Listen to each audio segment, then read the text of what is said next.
Hello everyone, welcome to Comp90054 AI Planning for Autonomy, Assignment 3, Pacman Contest. We are Team AI Geniuses.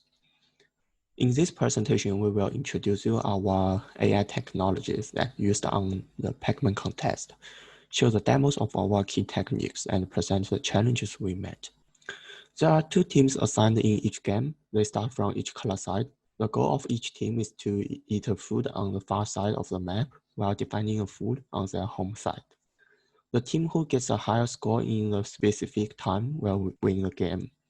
The key approaches we implemented are AI search algorithm, game theoretical method, and mental color tree search.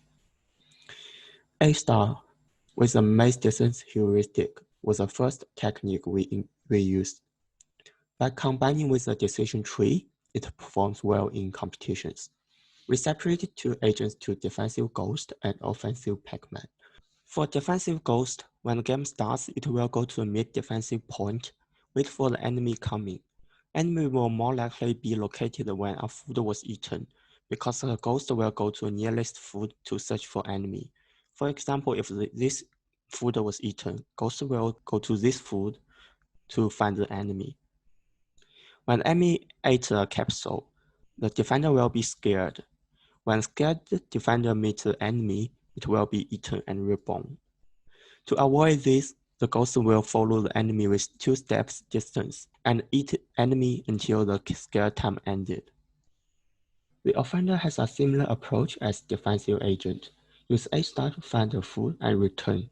When agent has eaten a capsule, it will decide to whether keeps eating or returns. There are several situations that Pacman will return to score. For example, once the offender has eaten 10 food, it will return to get scores.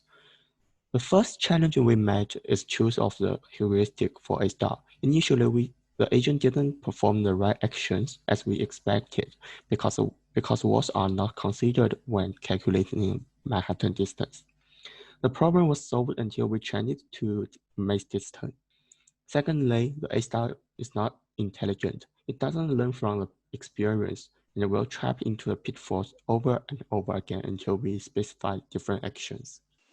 Game theory is used in our project, which is reactions of our game state to opponent's states in order to make agents, especially the offender, to choose best actions. The first game theory is the offender escapes from ghosts. The table shows that when the offender realizes that opponent ghosts are scared, they just ignore them and continue eating foods, and don't care where ghosts are.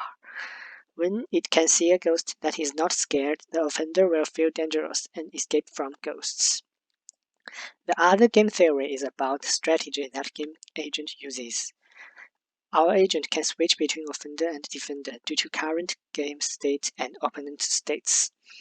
This table shows that when the current score less than 10, which means we are losing or not winning too much, the agent will keep offendering to try to get more score, and when our score is greater than 10, and all opponents are attacking us, the agent will be conservative, get back to be a defender. Through many contests, we found these 2 game theories could improve our project results. We also use Monte Carlo tree search to implement the AI Pacman. There are some reasons we use it. First, it simplifies the decision step. Second is online planning. Third, it can simulate more situations than the other methods. This is the flowchart of Monte Carlo tree search. As we can see, this is the main part. It contain the selection, expand, and simulation. The most important, the backpropagate. In the simulation step, we use the reward and penalty to give a value for each actions. For example, if I'm the Pacman here, once we eat the food and go back to the camp, we will get some reward from the food. And if we are too close to the ghosts or the enemies, we will get some penalty. The calculation of reward and penalty will return the values, so the highest value mean the best action. For improvement, we have to remove the loop actions in simulation step. They are useless. Also, the back and forth action just waste time and resource, so we should remove them. And we have to consider more situation in reward and penalty system. For example, if there are some food in the dead end, we should return a penalty instead of reward. Also, if the Pacman carried too many food and it didn't come back, we should give them a penalty to force them to come back. This is the conclusion. We use 4 different methods to test different methods. As we can see, the game theory method, which combine the A star, have the best performance, so we use it as the final version. Thanks.